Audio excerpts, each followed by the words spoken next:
ಅತಿಥಿಗಳ ಮುಂದೆ ನಿಷ್ಠುರ ಪ್ರಶ್ನೆಗಳಿಟ್ಟು ನೇರ ಉತ್ತರ ಪಡೆಯುವ ಕಾರ್ಯಕ್ರಮ ಟಾರ್ಗೆಟ್.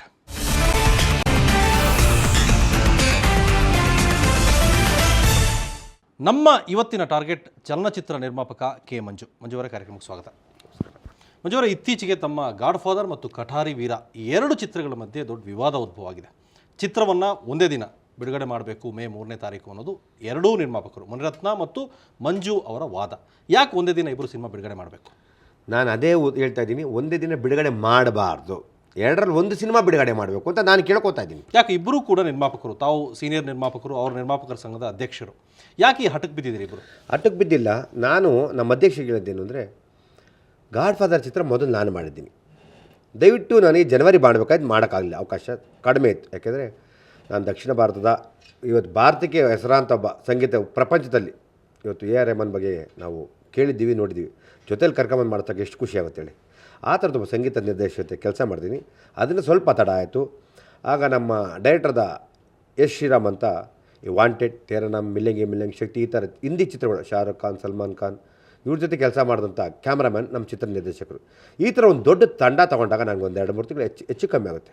ಅದರಿಂದ ನಾನು ಜನವರಿ ಬರೋಕ್ಕಾಗಲಿ ನನ್ನ ಇನ್ನೊಂದು ಕೊಲಿಗ್ ಸಿನಿಮಾ ಆರಕ್ಷಕ ಸಿನಿಮಾ ಬಿಟ್ಕೊಟ್ಟೆ. ಆರಕ್ಷಕ ಸಿನಿಮಾ ಬಿಟ್ಕೊಟ್ಟ ತಕ್ಷಣ ಅವ್ರು ಜನವರಿ ಬಂದರು, ನಾನು ಆ ಸಿಟಿ ಏಪ್ರಿಲ್ ಬರಬೇಕಾಯ್ತು.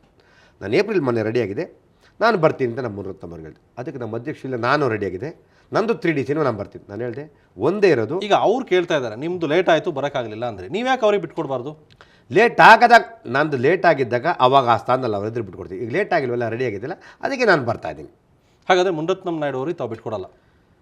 ಬಿಟ್ಕೊಡ್ಬಾರ್ದು ಅಂತ ನಾನು ಅಂದ್ಕೊಂಡಿದ್ದೀನಿ. ಅದನ್ನು ನಮ್ಮ ವಾಣಿಜ್ಯ ಮಂಡಳಿ ಮತ್ತು ಉಪೇಂದ್ರರು, ಅಂಬರೀಷ್ ಅವ್ರ ನೇತೃತ್ವದ ಏನು ನಾಳೆ ಬುಧವಾರ ಸಭೆ ಇದೆ, ನೋಡ್ಕೊಂಡು ತೀರ್ಮಾನ. ಈಗ ಮಣಿರತ್ನ ಅವ್ರು ಹೇಳೋದೇನಪ್ಪ ಅಂದರೆ, ನಮ್ಮದು ಕನ್ನಡದಲ್ಲಿ ಮೊಟ್ಟ ಮೊದಲ 3D ಸಿನಿಮಾ ಮಾಡ್ತಾ ಇದ್ದೀವಿ, ಸಮ್ಮರ್ ಹಾಲಿಡೇಸ್ ಇದೆ, ನಾನು ಆ ಚಿತ್ರವನ್ನು ಅಟ್ಲೀಸ್ಟ್ ಕನ್ನಡ ಇಡೀ ಇಂಡಸ್ಟ್ರಿಗೆ ಒಂದು ಕೊಡುಗೆ ಕೊಡ್ತಾ ಇದ್ದೀನಿ, ನನಗೆ ಅವಕಾಶ ಮಾಡಿಕೊಡಿ ಅಂತ. ತಾವ್ಯಾಕೆ ಮಾಡಿಕೊಡ್ತಾ ಇಲ್ಲ? ನಾನು ಕನ್ನಡಕ್ಕೆ ಮೊಟ್ಟ ಮೊದಲನೇ 3Dನ ನನಗೂ ಖುಷಿ ಆಗ್ತಿದೆ. ಅದು ನನ್ನ ಸಿನಿಮಾ ಅಂತ ನಾನು ಫೀಲ್ ಮಾಡ್ತಾ ಇದ್ದೀನಿ. ಕನ್ನಡ ಚಿತ್ರದ ಯಾವುದೇ ಸಿನಿಮಾ ನನ್ನ ಸಿನಿಮಾ ಅಂತ ಭೇದ ಭಾವ ಮಾಡಲ್ಲ. ಒಂದು ಸಣ್ಣ ಸಿನಿಮಾ ಆಗೋದು, ಒಂದು ದೊಡ್ಡ ಸಿನಿಮಾ ಆಗೋದು, ನಮ್ಮೆಲ್ಲರ ಸಿನಿಮಾ. ನನ್ನ ಸಿನಿಮಾ ನಾನು ಸ್ವಾರ್ಥಕ್ಕಿಲ್ಲ. ಯಾಕೆಂದರೆ ಉದ್ಯಮ, ಕನ್ನಡ ಚಿತ್ರೋದ್ಯಮ ನಾವು ಅದ್ದೂರಿಯಾಗಿ ಸಿನಿಮಾ ಮಾಡ್ತಾಯಿದ್ದೀವಿ. ವಿಶಾಲವಾಗಿ ಸಿನಿಮಾ ಟು ಸಿನಿಮಾ ಗ್ಯಾಪ್ ಕೊಟ್ಟು ಸಿನಿಮಾಗಳು ಮಾಡಬೇಕು ಅಂತ ನಾನು ಕೇಳ್ಕೊತೀನಿ. 3D ಸಿನಿಮಾ ನೀವು ಯಾವಾಗ ಬೇಕಾದ್ರೂ ಬರ್ಬೋದು, ಇವಾಗಲೇ ಬರಬೇಕು ಅಂದಿಲ್ಲ. ನಾನು ಅದಕ್ಕೆ ಹೇಳಿದೆ ಇವಾಗಲೇ ಬರಬೇಕು ಅಂದಿಲ್ಲ. ಯಾಕೆಂದರೆ ಗಾಡ್ ಫಾದರ್ ಇವಾಗಲೇ ಯಾಕೆ ಬರಬೇಕು? ನಂದು ಇವಾಗ ರೆಡಿ ಆಗಿದೆಯಲ್ಲ, ನಾನು ಸುಮಾರು ರೆಡಿ ಇದೆ ಅಂತ ಹೇಳ್ತಾ ಇದ್ದಾರಲ್ಲ. ಅವ್ರದ್ದು ನಾನು ಇಲ್ಲ ಅಂತ ಹೇಳ್ತಾ ಇಲ್ವಲ್ಲ, ಅವ್ರದ್ದು ರೆಡಿ ಇಲ್ಲ ಅಂತ ಹೇಳ್ತಿಲ್ಲ, ರೆಡಿ ಆಗಿದೆ. ನನಗೆ ಯಾಕೆ ಅವಕಾಶ ಮಾಡಬಾರ್ದು? ಏನು ಉದ್ದೇಶ ಏನು? ಅಲ್ಲ, ನೀವು ಯಾಕೆ ಅವ್ರಿಗೆ ಅವಕಾಶ ಮಾಡಬಾರ್ದು? ಫಸ್ಟ್ ಪ್ರಿಫರೆನ್ಸ್ ಯಾರಿಗೆ ಮೊದಲನೇ ಸ್ಟಾರ್ಟ್ ಮಾಡಿದ್ರು, ಅವ್ರಿಗೆ ಫಸ್ಟ್ ಕೊಡಿ, ಆಮೇಲೆ ನಿರ್ಧಾರ ತೀರ್ಮಾನ ಮಾಡ್ಕೊಳ್ಳೋಣ. ಅಲ್ಲ, ನಿಮ್ಮ ಚಿತ್ರವನ್ನು ಮೊದಲು ಬಿಡುಗಡೆ ಮಾಡಬೇಕು ಅನ್ನೋದಕ್ಕೆ ಕೂಡ ಕಾರಣ ಏನು? ನೀವು ನಾನು ಮೊದಲು ಸ್ಟಾರ್ಟ್ ಮಾಡಿದ್ದೀನಿ, ನನ್ನ ಪಿಕ್ಚರ್ ಕಾಪಿ ಬರ್ತಾ ಇದೆ, ಸೆನ್ಸರ್ ಮಾಡ್ತೀನಿ, ಅದಕ್ಕೋಸ್ಕರ ನಾನು ಕೊಡಿ. ಅವರು ಕೂಡ ಅದನ್ನೇ ಹೇಳ್ತಾರಪ್ಪ. ವೀರ ಸಿನಿಮಾನು ಕೂಡ ನಾನು ಮೊದಲು ಮಾಡಿದ್ದೀನಿ, ದೊಡ್ಡ ಸ್ಟಾರ್ ಕಾಸ್ಟ್ ಇದ್ದಾರೆ, ನಂದು ದೊಡ್ಡ ಬಜೆಟ್ ಸಿನಿಮಾ, ಮೊದಲ 3D ಸಿನಿಮಾ, ನನಗೆ ಅವಕಾಶ ಕೊಡಿ ಅಂತ ಅವ್ರು ಕೇಳ್ತಾರೆ. ನಾನು ಅವ್ರಿಗೆ ಅವ್ರು ಹೇಳಿದ್ರಲ್ಲಿ ಎಲ್ಲಾವುದು ಸತ್ಯಾಂಶ ಇದೆ. ಅವ್ರಿಗಿಂತ ನಮ್ಮದು ದೊಡ್ಡ ಸಿನಿಮಾನೇ, ನಮ್ಮಲ್ಲಿ ಸ್ಟಾರ್ ಕ್ಯಾಸ್ಟ್ ಇದ್ದಾರೆ, ನಂದು ದೊಡ್ಡ ಸಿನಿಮಾನೇ, ಅದಕ್ಕೆ ನಾನು ಅವಕಾಶ ಕೊಡಿ. ಇಬ್ಬರು ಸೇರ್ಕೊಂಡು ಕನ್ನಡದ ಚಿತ್ರ ಪ್ರೇಮಿಗಳನ್ನ ಹಾದಿ ತಪ್ಪಿಸ್ತಾ ಇದ್ದೀರಿ ನೀವು ಅಂತ. ಪ್ರೇಮಿಗಳಿಗೆ ದಾರಿ ತಪ್ಪಿಸಬಾರ್ದು ಅಂತ ಒಂದೇ ಒಂದು ಕಾರಣಕ್ಕೋಸ್ಕರ ಒಂದೇ ಸಿನಿಮಾ ಅವ್ರಿಗೆ ಅಂತ ಕೇಳ್ತಾ ಇದ್ದೀನಿ. ಇಲ್ಲಾಂದ್ರೆ ಆ ರೀತಿ 2 ಸಿನಿಮಾ ಬರ್ಬೋದು. ಯಾಕೆ ಎರಡೂ ಚಿತ್ರದ ಪ್ರಚಾರಕ್ಕೆ ಹಿಂಗೆ ಮಾಡ್ತಾ ಇರ್ಬೋದು? ಪ್ರಚಾರ ಸಿನಿಮಾದಲ್ಲಿ ಪ್ರಚಾರ ಈ ಥರ ಗಿಮಿಕ್ ಪ್ರಚಾರ ನಡೆಯಲ್ಲ. ಆಡಿಯನ್ಸ್ ಪಾಯಿಂಟ್ ಆಫ್ ಗೊತ್ತು, ಯಾವ ಸಿನಿಮಾ ನೋಡಬೇಕು ಅಂತ ಜಜ್ಮೆಂಟ್ ಮಾಡ್ತಾರೆ ಆಡಿಯನ್ಸು.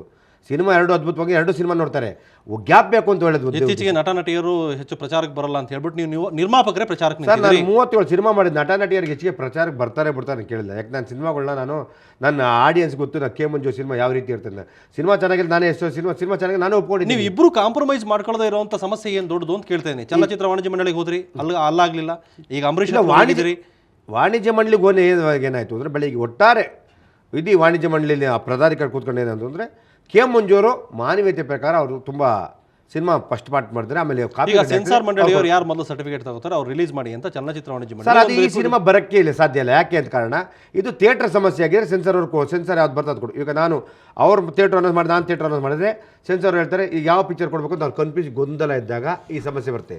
ಇಲ್ಲಿ ಸೆನ್ಸರ್ ಸರ್ಟಿಫಿಕೇಟ್ ಬರಲ್ಲ, ಯಾಕೆಂದರೆ ಅವ್ರ ಥಿಯೇಟರ್ಗಳೇ ಬೇರೆ, ನನ್ನ ಥಿಯೇಟರ್ಗಳು ಬೇರೆ, ಆದ ಕಾರಣ ಇದು ಸೆನ್ಸರ್ ಬರಲ್ಲ.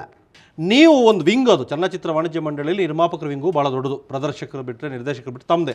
ತಾವು ಯಾಕೆ ಅದನ್ನು ಬಗೆಹರಿಸ್ಕೋಬಾರ್ದು ತಮ್ಮೊಳಗೆ? ಸರ್, ಇವತ್ತು ನಿರ್ಮಾಪಕ ಅಲ್ದಿರ ಯಾರು ಇಲ್ಲ ಸರ್. ಒಬ್ಬ ನಿರ್ಮಾಪಕ ಇಬ್ಬರು ನಿರ್ಮಾಪಕರೇ. ಈಗ ಇಲ್ಲ, ನಾವು ಕಿತ್ತಾಡ್ತಾ ನಾವು ಅದಕ್ಕೆ ಕನ್ವಿನ್ಸ್ ಮಾಡ್ತಾ ಇದ್ದೀವಿ ಮಣಿರತ್ನಂಬರಿಗೆ. ಅವ್ರು ಯಾಕೆ ಅರ್ಥ ಮಾಡ್ಕೊತಾರೆ? ಇದ್ರ ಹಿಂದೆ ಯಾವುದೇ ನಿಗೂಢ ಕಾರಣಗಳಿಲ್ಲ, ನನಗಂತೂ ಇಲ್ಲ. ಅವರೇನೋ ಬೇರೆ ಮನಸ್ಸಲ್ಲಿ ಇಟ್ಕೊಂಡ್ರೆ ಗೊತ್ತಿರ್ಬೋದು. ಅವ್ರು ಏನು ಇಟ್ಕೊಂಡಿರ್ಬೋದು ನಿಮ್ಮ ಪ್ರಕಾರ? ನನಗೆ ಯಾವುದೋ ಒಂದ್ಸತಿ ನಿಖಿತಾ ವಿಷಯದಲ್ಲಿ ಏನೋ ಒಂದು ಮಾತು ಬಂದಾಗ ಅವರು ನಾನು ನಿಖಿತಾಗಿ ಫೋನ್ ಮಾಡಿ ಇಲ್ಲಮ್ಮ ನಾವು ಸಿನಿಮಾ ಬ್ಯಾನ್ ಮಾಡಿದ್ದಾರೆ ಇದೆಲ್ಲ ನೇನು ಸರ್ ನೀವು ಅಂದರೆ ಇಲ್ಲ ನಮ್ಮ ಬ್ಯಾನ್ ಮಾಡಿದ ತಪ್ಪು ನಾವು ಸಿನಿಮಾ ಮಾಡ್ತೀವಿ ಜೊತೆ ಹಾಕೊಂಡು ಅಂತ ಹೇಳಿದ್ರು ಅದು ತಪ್ಪಾಗಿ ಅವ್ರ ಕಣ್ಣು ಕಳಿಸಿ ಆವಾಗ ನಿರ್ಮಾಪಕ ಸಂಘದ ವಿರುದ್ಧ ಮಾತಾಡಿದ್ರಿ ಅಂತ ಅವ್ರು ನಮ್ಮ ಅಧ್ಯಕ್ಷ ಹೇಳಿದ್ರು. ಸೊ ಅವ್ರ ನಿರ್ಮಾಪಕರ ಸಂಘದ ಅಧ್ಯಕ್ಷ ತಗೊಂಡ ನಿರ್ಣಯಕ್ಕೆ ತಾವು ವಿರುದ್ಧ ನಡ್ಕೊಂಡ್ರಿ ಅನ್ನೋದು ಮನಸ್ಸಲ್ಲಿ ಇಟ್ಕೊಂಡಿದ್ದಾರೆ. ಇರ್ಬೋದೇನು, ಅದು ಅದನ್ನೇನಾದ್ರು ಹೇಳಿದ್ರು ಅವರು?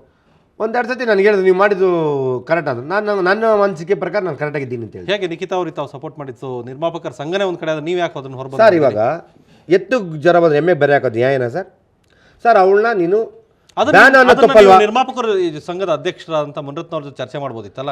ನಿಖಿತಾಗ್ ಫೋನ್ ಮಾಡಿ ಯಾಕೆ ಮಾಡಿದ್ರಿ? ಅವ್ರು ನಿಖಿತಾ ನಾನು ಫೋನ್ ಮಾಡಿಲ್ಲ. ಇವ್ರು ಯಾವಾಗ ವಾಹಿನಿಲಿ ಕೂತ್ಕೊಂಡು ಹೇಳಿದ್ರು ನಾನು ವಾಹಿನಿಲಿ ಹೇಳಿದ್ದು ಆ ಕೂಡಲ ಕ್ಷಣದಲ್ಲಿ ವಾಹಿನಿ ಇವ್ರು ನಾವು ಬ್ಯಾನ್ ಅನ್ನೋ ಪದ ಬರಬಾರ್ದು ಸರ್. ನಮ್ಗೆ ಯಾಕೆ ಬೇಕು ಸರ್? ಒಬ್ಬ ಕಲಾವಿದ ಹೊಟ್ಟೆ ಮೇಲೆ ನಾವ್ಯಾಕೆ ಹೊಡಿಬೇಕು ಸರ್? ಸೊ ಅವರ ಒಂದು ನಿರ್ಧಾರ ಒಂದು ಅಧ್ಯಕ್ಷರ ಕೈಗೊಂಡು ಸಪೋರ್ಟ್ ಮಾಡಲಿಲ್ಲ ಅಂದಮೇಲೆ ಅವ್ರು ನಿಮ್ಗೆ ಯಾಕೆ ಸಪೋರ್ಟ್ ಮಾಡಬೇಕು? ಅದು ತಪ್ಪು. ಒಬ್ಬರು ತಪ್ಪು ಮಾಡಿದ್ರು ಇನ್ನೊಬ್ರು ತಪ್ಪು ಮಾಡಬಾರ್ದಲ್ವಾ? ಅಲ್ಲ, ನೀವು ಅದನ್ನ ಸಂಘದೊಳಗೆ ತೀರ್ಮಾನ ಮಾಡ್ಕೋಬಹುದು. ಸಂಘದಲ್ಲೇ ನಾನು ಹೇಳಿದ್ನಲ್ಲ ಅವ್ರಿಗೆ. ಆ ಸಂಘದ ಅಧ್ಯಕ್ಷ ಆ ರೀತಿ ಆದಾಗ ನಾವೇನು ಇವತ್ತು ನೋಡಿ ಅಂಬರೀಷ್ ಮನೆಗೆ ಮೀಟಿಂಗಿಗೆ ಬೆಳಿಗ್ಗೆ ನಾನು ಸಂಘದ ಕಾರ್ಯದರ್ಶಿಗೆ ಫೋನ್ ಮಾಡಿ ಸಂಘಕ್ಕೆ ಫೋನ್ ಮಾಡಿ ತಿಳಿಸಿರ್ತಾರೆ 11:30 ಬನ್ನಿ ಅಂತ. ಯಾಕೆ ಬರಲಿಲ್ಲ? ಇದು ಉದ್ದೇಶ ಏನು? ನಾನು ಅಂಬರೀಷ್ ಸರ್ ಹೇಳಿದ್ರಲ್ಲ ದಯವಿಟ್ಟು ಕೂತ್ಕೊಂಡು ಚರ್ಚೆ ಮಾಡಿ ಬನ್ನಿ ಅಂತ. ನಾನು 11:30 ಅಂಬರೀಷ್ ಅವ್ರ ಮನೆಗೆ ಇವ್ರಿಗೆ 10 ಗಂಟೆಗೆ ನಾನು ಫೋನ್ ಮಾಡಿ ತಿಳಿಸಿದ್ದೀನಲ್ಲ. ಯಾಕೆ ಬರಲಿಲ್ಲ ಅವರು? ಅದು ಕೇಳಬೇಕು ಅವ್ರಿಗೆ. ಅವ್ರು ಬರಲಿಲ್ಲ. ಕಾರ್ಯದರ್ಶಿಗಳಿಗೆ ಬರಲಿಲ್ಲ, ಅಧ್ಯಕ್ಷರು ಬರಲಿಲ್ಲ, ಕಾರ್ಯದರ್ಶಿಗಳು ಬರ್ಬೇಕು ತಾನೆ. ಏನೋ ಕಾರಣ ಹೇಳ್ಕೊಂಡು ತಪ್ಪಿಸ್ಕೊತಾರೆ. ಇದು ಯಾವ ನ್ಯಾಯ? ನನ್ನ ಚಿತ್ರದ ನಾಯಕರು ಹೊರದೇಶದಲ್ಲಿದ್ದಾರೆ, ಉಪೇಂದ್ರರು ಸರ್. ಈಗ ನಾನು ಬರ್ತೀನಿ, ಅವ್ರು ಬರ್ತೀನಿ, ತೀರ್ಮಾನ ಒಂದು. ಈಗ ವರ್ಲ್ಡಲ್ಲಿ ಒಂದೇ ಸಿನಿಮಾ ಬರಬೇಕು ಅಂತ ಹೇಳ್ತಾ ಇರೋದು. 150 ಥಿಯೇಟ್ರ್ಗಳು ಬ್ಲಾಕ್ ಮಾಡಬೇಕಲ್ಲ. ಥಿಯೇಟ್ರ್ ಸರ್ ಕನ್ಫ್ಯೂಸ್ ಮಾಡ್ಕೊಳ್ತಾರೆ. ಯಾರು ಅಡ್ವಾನ್ಸ್ ಕೊಡೋಲ್ಲ, 2 ದೊಡ್ಡ ಸಿನಿಮಾ ಯಾವ್ದು ಕೊಡೋಣ ಸರ್ ಅಂತಾರೆ. ಆಮೇಲೆ ಯಾರು ಇದನ್ನು ಬೇರೆಯವ್ರು ಎನ್ಕೇಶ್ ಮಾಡ್ಕೊಳ್ತಾರೆ. ನಾನು ಅಧ್ಯಕ್ಷರಿಗೆ ಅದೇ ಹೇಳಿದೆ, ದಯವಿಟ್ಟು ಒಂದು ಅರ್ಧ ಗಂಟೆ ಕೂತ್ಕೊಂಡು ಯೋಚನೆ ಮಾಡಿ ಅಧ್ಯಕ್ಷರೇ. 3D ಮಾಡಿ ಒಂದು ಓಕೆ, 3D ಒಂದು ಮಾಡಿಬಿಟ್ಟು ಬೇರೆ ಏನಿದೆಯಲ್ಲ ಅದರಿಂದ ದಯವಿಟ್ಟು. ಸೊ ಹಾಗಾದ್ರೆ ತಾವು ಬಿಟ್ಕೊಳ್ಳೋ ಪ್ರಶ್ನೆ ಇಲ್ಲ ಸರ್. ನಾನು ಬಿಟ್ಕೊಡೋ ಪ್ರಶ್ನೆ ಮೇ 3ನೇ ತಾರೀಕಿಗೆ ತಾವು ಬರ್ತೀರಿ? ನಾನು ಬರಬೇಕು ಅಂತ ಹೇಳಿದ್ದೀನಿ. ಯಾರು ಏನೇ ತೀರ್ಮಾನ ಕೊಡಲಿ ತಾವು ಮುನರತ್ನ ಯಾರೇನೇ ತೀರ್ಮಾನ ಕೊಟ್ಟರೆ ನಾನು ಆ ರೀತಿ ನಮ್ಮ ನಿರ್ಮಾಪಕ ಸಂಘದ ಮತ್ತು ವಾಣಿಜ್ಯ ಮಂಡಳಿ ಸಂಘದ ಮತ್ತು ಹಿರಿಯರು ಅವರೇನು ತೀರ್ಮಾನ ಅಂತಂದರೆ ಅವ್ರ ವಿರುದ್ಧ ನಾನು ಮಾತಾಡಿದ ಸರ್. ಇವತ್ತು ಉದ್ಯಮ ಅದು ಶಾಶ್ವತ ಆಗಿರೋದು. ನಾವೆಲ್ಲ ಇವತ್ತು ಬಂದಿರೋದಲ್ಲಿ ನನ್ನಂತವರು ಹಿಂದೆ ಇದ್ದರೆ ಮುಂದಕ್ಕೆ ಬರ್ತಾರೆ. ನಾನು ಒಬ್ಬ ವ್ಯಕ್ತಿಯಾಗಿ ತಮ್ಮ ನಿರ್ಧಾರಕ್ಕೆ ಬದ್ಧ ಇದ್ದೀರಿ. ನಿರ್ಧಾರ ಅಂದರೆ ವಾಣಿಜ್ಯ ಮಂಡಳಿ ಮತ್ತು ಅಂಬರೀಷ್ ಅಣ್ಣ ಏನು ತೀರ್ಮಾನ ಅದಕ್ಕೆ ನಾನು ಬದ್ಧನಾಗಿದ್ದೀನಿ. ರೈಟ್ ಮಂಜು, ನಿಮ್ಮ ಜೊತೆ ನೆಕ್ಸ್ಟ್ ಮಾತಾಡ್ತೀನಿ. ಅದಕ್ಕೆ ಮೊದಲು ಒಂದು ಚಿಕ್ಕ ಬ್ರೇಕ್.